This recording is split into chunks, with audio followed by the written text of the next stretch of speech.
नमस्कार साथियों, आज हम एक इम्पोर्टेंट टॉपिक पे बात करेंगे यार। मैंने एक वीडियो बनाया था पहले, थोड़े टाइम पहले, लगभग 2-1 महीने हो गए कि भाई आपके रिश्तेदार आपको बुलाते क्यों नहीं? उस वीडियो पे आपने काफ़ी सारे कमेंट भी किए और आपने मेरी बातें 99% 9 एग्री भी कर ली थी कि बिल्कुल सर आप सही बोल रहे हैं, आपके रिश्तेदार आपको क्यों नहीं बुलाते? वो ज़्यादा पैसा कमा लेते हैं, उसमें घमंड आ जाता है, वो रिश्ते छोटे पैसे कम पैसे वालों के मुँह नहीं लगना चाहते। ऐसी बहुत सारी मैंने बातें लिखी और आपने इन बातों पे एग्री किया। लेकिन वो वन साइडेड वीडियो था, यानी एक सिक्के के 2 पहलू होते हैं। अब मुझे कोई बोलता है ये गलत है, आपको ये लगेगा हाँ यार अशोक अनिल भी गलत है। लेकिन जब मैं मेरा पक्ष रखूँगा सबूत के साथ में तो आपको लगेगा हाँ यार ये भी सही बोल रहा है। तो वो वन साइडेड वीडियो था, कहीं न कहीं वो वीडियो सही है। लेकिन हकीकत मैं आपको गारंटी के साथ, सबूत के साथ बताऊँगा कि भाई साहब आपके रिश्तेदार आपको विदेश क्यों नहीं बुलाते। ये सिक्के का दूसरा पहलू है। वो तो मैंने आपके पक्ष में बात रखी थी, अब मैं बात रखूँगा कि आपके जो रिश्तेदार हैं ना वो आपको क्यों नहीं बुलाते, इसका कारण क्या है? उसके बहुत सारे कारण हो सकते हैं जिसमें आपके रिश्तेदार आपको बुलाना नहीं चाहते। आप पूरा वीडियो देखना प्लीज़ और फिर कमेंट करना कि ये बात कितनी सही है। मैं जहाँ तक मानता हूँ मैंने प्रैक्टिकली इस बात को फेस किया है। दुबई आए मुझे 1 महीना आज कुछ 5-6 दिन हो गए। मैंने भाई साहब एक बंदे की खुद ने मैंने टिकट बना के एक बंदे को हाथ में पकड़ाई है। देखिए हुआ क्या, हमारे सीकर के कुछ चाचा भतीजा आए थे कंपनी में, ठीक है जी। आगे विजिट वीज़ा में यहाँ पे जॉब कर रहे थे, कोई दिक्कत नहीं थी। 3 महीने बंदा आते ही बोल दिया नहीं जी मुझे तो काम नहीं करना, क्योंकि दूर के डूंगर सुहावने लगते हैं, नज़दीक आओगे तो ज़ोर आता है ना। वो हेल्पर में कंस्ट्रक्शन में आए थे।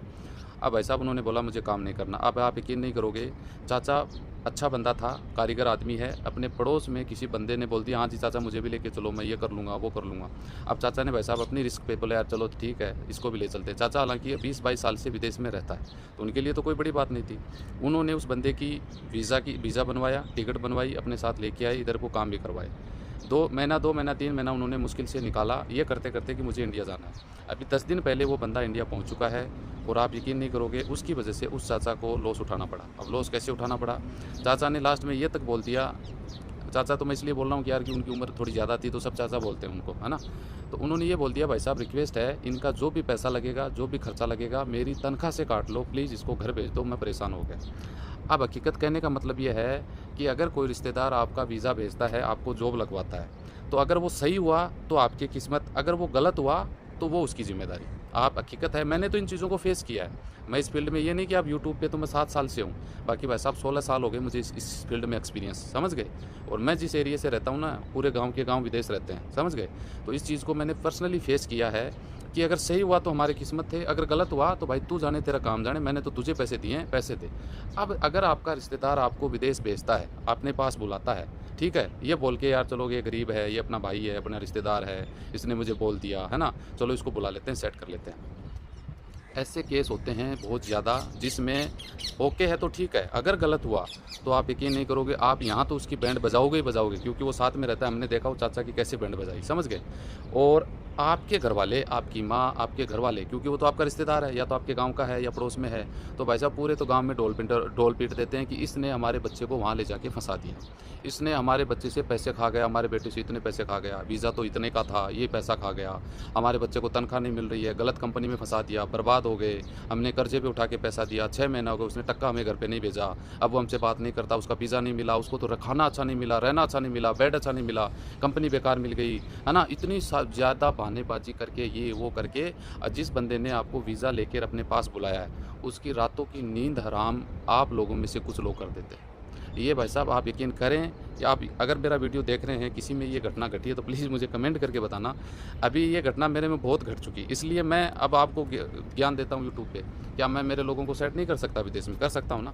इसीलिए भाई साहब मैंने तो हाथ जोड़े इन चीज़ों से, क्योंकि पहले कुछ गलतियाँ कर दी, अब तो गलती करने का सवाल ही पैदा नहीं होता, है ना? अपने एजेंट बहुत हैं, वो एजेंट है भैया वहाँ से चले जाओ। अगर वही आप दूसरे एजेंट के थ्रू जाते तो गारंटी लेता हूँ आप किसी को कुछ बोलने लायक रहते ही नहीं। लोग इजराइल से वापस आ रहे हैं 6-6 लाख 5-5 लाख लगा, किसी को बोलते हैं क्या?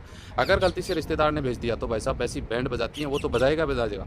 उनकी माँ, उनके बाप उसको इतनी गालियाँ देंगे, उनके घर पे जाके बैठ जाते हैं कि तेरे बेटे ने हमारे बच्चे को लेके गया, तेरे बेटे ने हमारे बेटे को ये कर दिया, उसने वीज़ा भेजा, उसको गाली देना, बदनाम करना, झूठ फ्रेब धोखाबाज, ये वो जितना हो सके वो लोग उनको बोलते हैं। रिश्तेदारी में भाई साहब इतनी बैंड बजा के बेइज्जती कर देते हैं, जैसे मान लो किसी को बुला के उसने बहुत बड़ा गुनाह कर दिया और उसने इतने पैसे कमा लिए उस बंदे से कि वो ज़िंदगी में ऐश करेगा बैठे बैठे।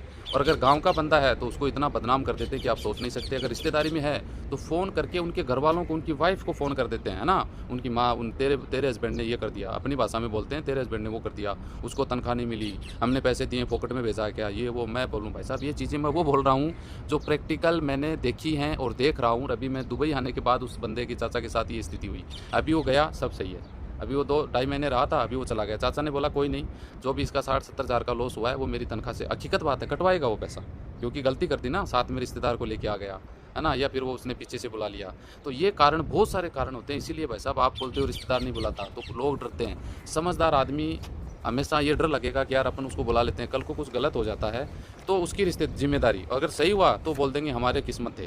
तो आप मेरी बात से कितने सहमत हैं ज़रूर कमेंट करके मुझे बताना। मैं ये मानता हूँ कि अगर कोई आपको नहीं बुला रहा है, अगर कोई आपको नहीं बुला रहा है तो इनमें से कई कारण हो सकते हैं। और कुछ लोगों ने गलती कर दी है ना। मैं आज से काफ़ी टाइम पहले मैंने एक वीडियो डाला था कोरोना टाइम में, है ना, फ़्लाइट, एक बंदे ने फ़्लाइट भेजी थी, काफ़ी लोग आए, हेल्प करी। तो उस बंदे से मेरी बात होती थी, बोला सर मेरी खुद की कंपनी है दुबई में, अच्छी खासी है, मेरे पास 20 वर्कर काम करते हैं, छोटा जो नॉर्मल तरीके से छोटी कंपनी होती है। मैंने मेरे काफ़ी रिश्तेदारों को यहाँ बुला लिया, मेरी बेइज्जती करी, मेरी बैंड बजा दी, लास्ट में मुझे हाथ जोड़ के और उनको पैसा दे के वापस भी निकालना पड़ा, है ना।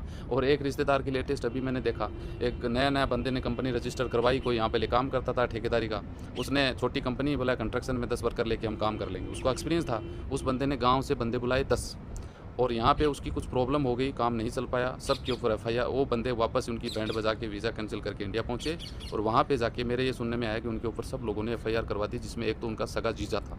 अब बताओ, ये डरेंगे नहीं लोग, क्या करेंगे भाई साहब। तो ये कुछ डिटेल थी, कमेंट करना आप क्या सोचते हैं मुझे बताना, नेक्स्ट वीडियो में बात करेंगे। धन्यवाद।